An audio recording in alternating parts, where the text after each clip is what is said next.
কিছু তো আছেই, নাহলে যারা পুরনো পার্টির প্রতিষ্ঠিত নেতা তাদেরকে হারাবার জন্য পাঠানো হয়েছিল নাকি কি জন্য?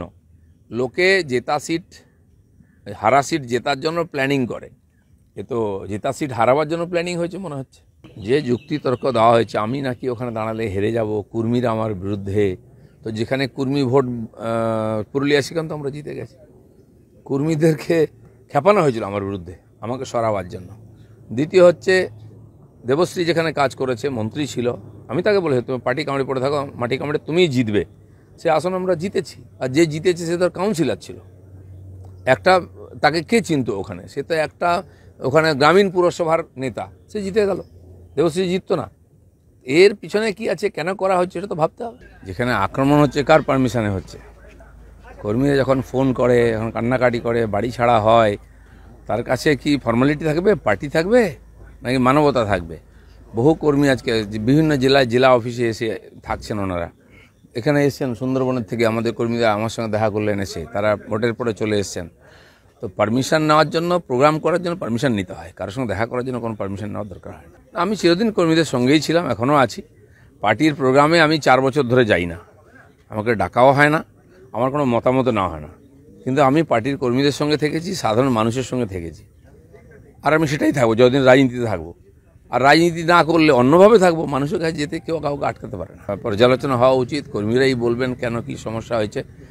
তারপরেও আমি বিশেষ করে আমার লোকসভায় সময় দিয়েছি, মাঝখানে কিছুদিন রাষ্ট্রীয় রাজনীতিতে ছিলাম বলে অন্য রাজ্যে সময় দিয়েছি। গত 1 বছর 1.25 বছর ধরে পুরোপুরি মেদিনীপুরে আমি সময় দিয়েছিলাম, টাকা পয়সা খরচা করে সময় দিয়ে থেকে।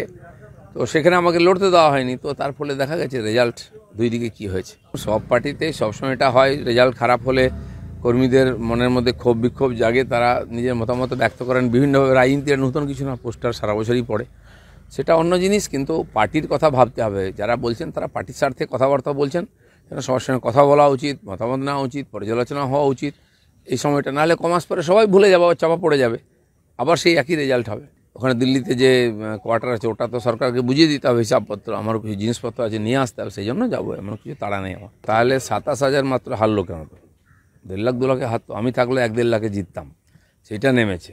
আমি 89,000-এ জিতেছিলাম, তার সঙ্গে 27,000 যুক্ত করুন, কতটা মাইনাস হয়েছে বোঝা গেছে।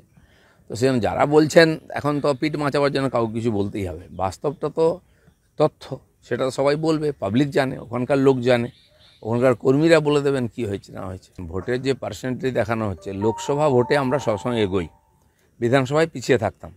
তো 19-এর লোকসভায় প্রায় 41% ভোট পেয়েছিলাম আমরা, আর সেটা 21-এ নেমে 38-এ নেমেছিল, 38-39-এ। এবারে লোকসভা তো আমরা চেষ্টা করতাম যে 41টা পার হয়ে যাক, 45-এ হোক, সেটা টার্গেটও ছিল, তাহলে আমরা যেটা চাইছিলাম সেটা হতো। কিন্তু সেটা আবার কমে গিয়ে 38-39-এ চলে এসছে। এটা পর্যালোচনা করে বিধানসভার ভোটে কেন চলে গেল লোকসভাটা?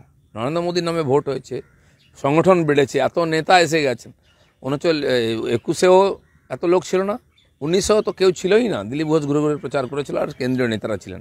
এবার তো প্রধানমন্ত্রীও প্রত্যেক জায়গায় প্রায় গেছেন, এত MLA MP আছেন, তারপরেও কেন আশানুরূপ ফল হয়নি? ভাবার দরকার আছে কিনা?